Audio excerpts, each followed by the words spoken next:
ये कहानी देवगढ़ गांव की है, जहां रामदीन जी अपने बेटे मोहन और बहू राधिका के साथ रहते थे। रामदीन जी कभी अपने इलाके के बहुत मशहूर बावर्ची हुआ करते थे। उनके हाथों से बनी मटन करी का स्वाद दूर दूर तक मशहूर था। लेकिन उम्र बढ़ने के साथ उनके हाथ कांपने लगे और उन्होंने काम करना छोड़ दिया। धीरे धीरे बेटे और बहू को वो घर पर बोझ लगने लगे। सुबह का समय था। रामदीन जी अपने घर के बाहर पुरानी चारपाई पर बैठे थे। अंदर रसोई से बहू राधिका की तेज आवाज आ रही थी।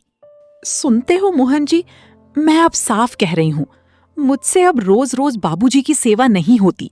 सुबह चाय चाहिए, दोपहर में दवा चाहिए, शाम को अलग खाना चाहिए, और ऊपर से कमाते भी कुछ नहीं। धीरे बोलो राधिका, पिताजी सुन लेंगे। तो क्या हुआ, पिता हैं तो उनकी जिम्मेदारी भी तुम अकेले संभालो। घर का खर्च देखो, बच्चों की पढ़ाई देखो, और अब उनकी दवाइयाँ भी देखो। कब तक चलेगा ये सब? बाहर बैठे रामदीन जी सब सुन रहे थे। उन्होंने धीरे से सिर झुका लिया। कुछ देर बाद वे रसोई के पास आए। बहू, अगर थोड़ा गर्म पानी मिल जाता तो गला ठीक हो जाता। राधिका गुस्से में उनकी तरफ मुड़ी। बाबूजी, मैं कोई मशीन नहीं हूँ। सुबह से घर का काम कर रही हूँ। हर समय कोई न कोई फरमाइश लेकर खड़े हो जाते हैं। आप खुद जाकर पानी ले लीजिए। रामदीन जी तो कुछ पल चुप रहे।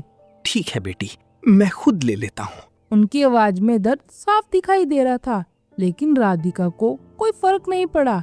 मोहन भी चुपचाप खड़ा हुआ सब देखता रहा। रामदीन जी की नजरें बेटे पर गई। मोहन बेटा, तू कुछ नहीं बोलेगा? मोहन ने नजरें नीचे कर ली। बाबा, बात बढ़ाने से क्या फायदा है? आप भी समझने की कोशिश करो। घर के हालात पहले जैसे नहीं रहे। हमारी कमाई का आधा हिस्सा तो आपकी दवाइयों में ही चला जाता है। रामदीन जी को आज भी वह समय याद था जब उनके हाथों में ताकत थी। वे पूरे इलाके के मशहूर बावर्ची थे। उनकी मिट्टी की हांडी में धीमी आंच पर बना मटन गांव की शान हुआ करता था। लोग कहते थे, रामदीन जी की हांडी का स्वाद एक बार जिसने चख लिया वो दोबारा जरूर आएगा। लेकिन समय बीतता गया, हाथ कमजोर हो गए और काम धीरे धीरे छूट गया। लेकिन उन्हें कभी उम्मीद नहीं थी कि एक दिन उनका अपना बेटा भी उनसे मुंह मोड़ लेगा। शाम का समय था, बाहर बादल घिर आए थे। राधिका मोहन से बात कर रही थी। आज फैसला कर लो, या तो बाबूजी इस घर में रहेंगे या फिर घर में मैं रहूंगी। मैं अब और नहीं सह सकती। मोहन परेशान होकर बैठ गया। रामदीन जी मोहन के पास आए। अगर मेरी वजह से इतने परेशान हो तो साफ साफ कह दो बेटा। बाबा, आप गलत समझ रहे हो, लेकिन सच यही है, अब हमारे लिए सब संभालना मुश्किल हो रहा है। मुश्किल? जब तू छोटा था और रात रात भर बुखार में रोता था तब भी मुश्किल होती थी। जब तेरी पढ़ाई के लिए मैंने अपनी जमीन का हिस्सा बेचा था तब भी मुश्किल थी, लेकिन मैंने कभी तुझे बोझ नहीं कहा। पुरानी बातें सुनाकर क्या मिलेगा? हर किसी को अपनी जिंदगी जीनी है। अब आप बूढ़े हो गए हैं, हमारी भी अपनी जिम्मेदारियां हैं। रामदीन जी की आंखें भर आई। तो अब क्या चाहते हो तुम लोग? मोहन ने बहुत धीमी आवाज में कहा। बाबा, शायद आपके लिए कहीं और रहना बेहतर होगा। कुछ पल के लिए पूरा घर शांत हो गया। बाहर तेज हवा चलने लगी। रामदीन जी ने बेटे की आंखों में देखा। तू मुझे घर से जाने को कह रहा है? हाँ, तो क्या गलत कह रहे हैं ये? बावर्ची थे आप अपने जमाने के। आज तो एक ढंग की चाय भी नहीं बनती आपसे। क्यों हमारे टुकड़ों पर पल रहे हो? कहीं और जाकर अपना ठिकाना क्यों नहीं ढूंढ लेते? राधिका बेटी, ऐसा मत कहो। इस उम्र में मैं कहाँ जाऊंगा? मेरा इस दुनिया में तुम्हारे और रमेश के अलावा है ही कौन? मोहन ने कोई जवाब नहीं दिया। राधिका बोली, देखिए बाबा, सीधी सीधे बात ये है कि अब हमसे आपका ये रोना धोना और झिक-झिक बर्दाश्त नहीं होती। आज रात तक अपना सामान बांध लीजिए तो हम सबके लिए अच्छा होगा। अपने सगे बेटे के मुंह से ये कड़वी बातें सुनकर रामदीन जी का तो दिल पूरी तरह टूट गया था। उन्होंने कभी सपने में भी नहीं सोचा था कि जिस बेटे को उन्होंने इतने लाड प्यार से पाला है वही एक दिन उन्हें घर से निकाल देगा। रामदीन जी चुपचाप अपने कमरे में चले गए। अपने पुराने कपड़े और एक छोटी सी पोटली में रख लिए। उन्होंने एक बार पूरे घर को देखा। ये वही घर था जिसे बनाने के लिए उन्होंने सालों तक मजदूरी की थी। दरवाजे के पास पहुंचकर वो रुक गए। मोहन, मैं जा रहा हूँ, बस एक बात याद रखना, बूढ़े हाथ जब कमजोर होते हैं ना, तो उन्हें धक्का नहीं दिया जाता, उन्हें सहारा दिया जाता है। कुछ देर बाद बारिश भी शुरू हो गई। धीरे धीरे बारिश तेज होती चली गई। आसमान में बिजली चमक रही थी। मोहन ने तो नजरें फेर ली। रामदीन जी तो बारिश में ही बाहर निकल गए। उसी समय शहर से उनका एक पुराना दोस्त सूर्यकांत उनसे मिलने आ रहा था। सूर्यकांत जब रामदीन के घर पहुँचे तो वहाँ सिर्फ मोहन और राधिका थे। अरे बेटा, कैसे हो? तुम्हारे बाबूजी कहाँ हैं? मैं शहर से बहुत दिनों बाद उनसे मिलने आया हूँ। वो बाबूजी तो अब इस घर में नहीं रहते। हमने उन्हें घर से निकाल दिया है। अब वो कहाँ हैं हमें नहीं पता। क्या तुम लोगों ने अपने बूढ़े पिता को घर से निकाल दिया? मोहन, तुम इतना गिर कैसे सकते हो? जिस बाप ने तुम्हारे लिए अपनी पूरी जिंदगी लगा दी, तुमने उसे ही घर से बाहर निकाल दिया। धिक्कार है तुम पर। तुम्हें जरा सी भी शर्म नहीं आई अपने पिता को घर से बाहर निकालते हुए? अंकल जी, आप हमारे घरेलू मामलों में मत ही बोलिए। वो हमारे किसी काम के नहीं रहते, इसलिए हमने उन्हें घर से निकाल दिया। अब आप जा सकते हैं यहाँ से। तेज बारिश में रामदीन जी गांव के पुराने बस स्टैंड पर जाकर बैठ गए। उनके कपड़े पूरी तरह भीग चुके थे। तभी वहाँ पर एक गाड़ी आकर रुकी। गाड़ी से एक आदमी उतरा। वह थे रामदीन जी का दोस्त सूर्यकांत। अरे रामदीन, तू यहाँ? और ये कैसा हाल बना रखा है? इस अंधेरे में बस स्टैंड पर क्यों बैठा है? भाई, आज मेरा सब कुछ खत्म हो गया। मेरे अपने बेटे ने मुझे पराया कर दिया मोहन, और बहू ने मुझे घर से निकाल दिया। अब मेरा इस दुनिया में कोई ठिकाना नहीं है। तू शांत हो जा रामदीन, रो मत। उठ, मेरे साथ चल। आज से तू मेरे घर पर रहेगा। नहीं भाई, मैं पहले अपने बहू बेटे पर बोझ था, पर अब मैं तेरे ऊपर बोझ नहीं बनना चाहता। मैं यहीं गांव में कहीं गुजारा कर लूंगा। चुप कर तू, कोई बोझ नहीं है। हक है मेरा तुझ पर। मैं तेरा पुराना दोस्त हूँ। चल गाड़ी में बैठ जल्दी। सूर्यकांत रामदीन जी को अपने घर पर ले आया।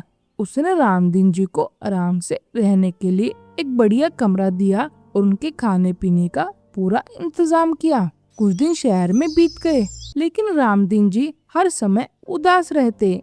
एक दिन सूर्यकांत जी उनके पास बैठे थे। क्या बात है रामदीन, तू इतना उदास क्यों बैठा है? क्या तुझे मेरी शक्ल नहीं पसंद आई? रामदीन जी तो हल्का सा मुस्कुरा दिए। ऐसी बात नहीं है, तूने मुझे अपने भाई की तरह रखा, लेकिन मैं जिंदगी भर तेरे ऊपर बोझ बनकर नहीं रह सकता। रामदीन, मैंने तुझे कितनी बार बोला है कि तू मुझ पर बोझ नहीं है। फिर मुझे कोई काम दे। मेरे हाथ कमजोर जरूर हो गए हैं, लेकिन मेरा हुनर अभी जिंदा है। सूर्यकांत कुछ देर उन्हें देखते रहे। तेरा हांडी मटन। रामदीन जी ने उनकी तरफ देखा। याद है जब तेरी हांडी चढ़ती थी तो पूरे मोहल्ले में खुशबू फैल जाती थी। लोग कहते थे कि रामदीन के हाथ में कोई जादू है। क्यों ना वही जादू फिर से शुरू किया जाए? इस उम्र में? अरे रामदीन, हुनर की कोई उम्र नहीं होती।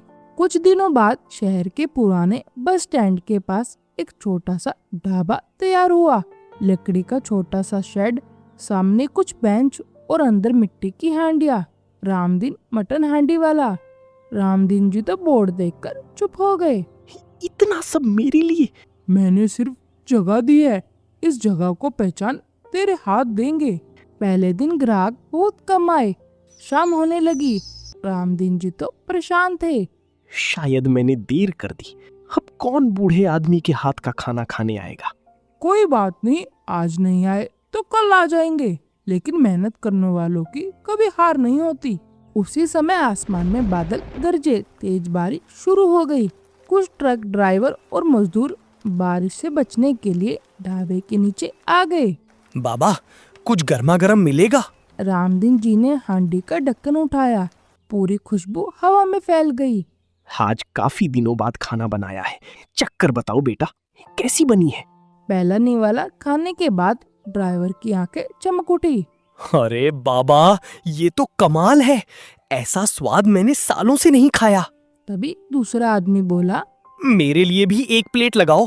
फिर तीसरा और फिर चौथा। कुछ ही देर में ढाबे पर लोगों की भीड़ लग गई।